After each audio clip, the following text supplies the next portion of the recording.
हेल' खुलुमबाय जोंनि बर' हारिनि रायजो राजा नोंथांमोननिसिम आं दासिमनि इम्पर्टेन्ट निउस लाना फैदों। नोंथांमोना भिडिअखौ जोबजासिम नायलां, भिडिअआ जोबोद इम्पर्टेन्ट जागोन। ओंखायनो नोंथांमोना भिडिअखौ जागायनायनिफ्राय जोबजासिम नायलां आरो जागायनायनि सिगाङाव जुदि नोंथांमोना दासिमबो साबस्क्राइब खालामाखैब्ला प्लिज साबस्क्राइब खालामना ला आरो साबस्क्राइब खालामखांनायनि उनाव बेल आइकनाव थुनानै अलाव सेलेक्ट खालामना लायोब्लानो जाबाय।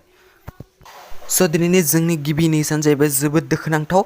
धरनीधर औवारिया मैया मोनानि 8:30 रिंगायाव जिउ गारदों। नोंथांमोना मिथिखागौ जे धरनीधर औवारिया सोर। धरनीधर औवारिया जादों सासे मैहुर सल'नि लिरगिरि। बिथाङा रायथाइगिरिजों लोगोसे खन्थाइगिरि आरो सल'मा बायदिफोरावबो गोबां आखाइ होनायखौ जों नुनो मोन्दोंमोन। बिथाङा बर'नि गेजेराव मुंदांखा सासे गेदेमा लिरगिरिमोन। बिथाङा मैया मोनानि 8:30 जोबथाहांबोदों। आसा खालामो बिथाङा जाहाथे सोरगोआव अरायसम आलो गोजोनै थाहैयो।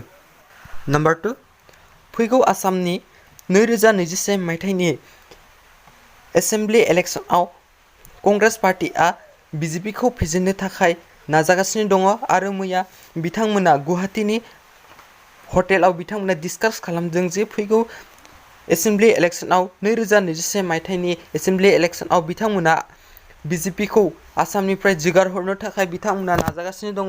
बिथांमोना बुंदों जे आसुखौबो लोगोआव लाफागोन होनना बुंदों। जेरैखिजाया फैगौ 2021 मायथाइनि इलेक्शनाव बिथांमोना एसेम्बलि इलेक्शनाव बिथांमोना बिजेपिखौ जेरैखिजायाब्लाबो फेजेनथारगोन होननानै फोरमायदों।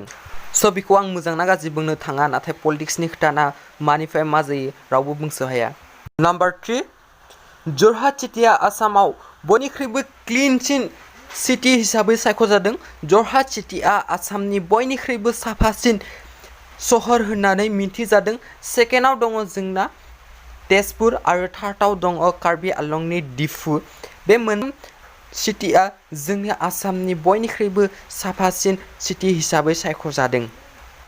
नम्बर 4, हेमन्त बिश्व शर्माया फोरमायदों जे मैया लाइभनि गेजेरजों मिडियाफोरनि गेजेरजों फोरमायदों जे आसामाव बोसोरफ्रोमबो गंनै मेडिकेल कलेज गायसनगोन होनना बुंदों।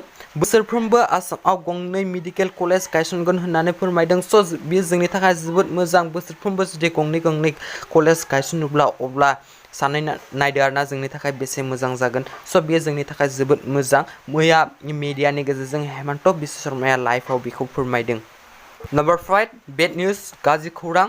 मैया आसामाव कर'ना भाइरास जानानै 9 मानसिया जिउ गारदों। सानफ्रोमबो जुदि कर'ना भाइरास जानानै 4, 5, 9, 10 बेबायदि थैबाय थायोब्ला मा जानो आरोना साननानै नायदो, जोबोद दुखुनि खोथा। मैया आसामाव कर'ना भाइरास जानानै 9 मानसिया जिउ गारदों।